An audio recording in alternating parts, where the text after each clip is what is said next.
So the biggest news for us is that we now have a 64-bit native Mac version of Photoshop. So we both on Mac and Windows, we have 64-bit. What that means is as much RAM as you can buy, as you care to buy, Photoshop can now use. Previously we were limited to about 3.5 gigs. For people using very large documents, that's a huge win. And that's actually true not just in Photoshop, but also in After Effects and Premiere Pro. So all three apps now are 64-bit native on both Mac and Windows. It's very, very exciting. So we can really take advantage of the latest systems. Lots of other great improvements in Photoshop. We always try to do something really amazing, almost magical with imaging technology. So with this release, we have content-aware fill. So you can make a selection, hit one key, and synthesize a texture to replace that selection. You can do that not only as a fill, but even with the healing brush. So you can very precisely go in and touch things up. We've got a great tool called Puppet Warp. So you can very organically bend something just by setting a couple pins. That's a tool people may have seen in After Effects in the past, and now we've brought that technology into Photoshop. So there's a really great mix of these very high-end, impressive features, we think. But we've also mixed that in with lots of little nips and tucks. We call it JDI for Just Do It.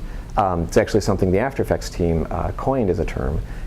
We surveyed customers via my blog, via lots of other sources. We got hundreds, if not thousands, of responses. And I'm pleased to say we have over 36 small improvements. They're all little things, but it's those little things that make people really happy as they use the product for hours on end. I remember when we first did the healing brush, that got huge wows. But the thing that got just as many wows is when you could double-click a layer and rename it right in the Layers panel. That was several years ago. With this release, of course, we have those big wow features like the content-aware healing and so forth.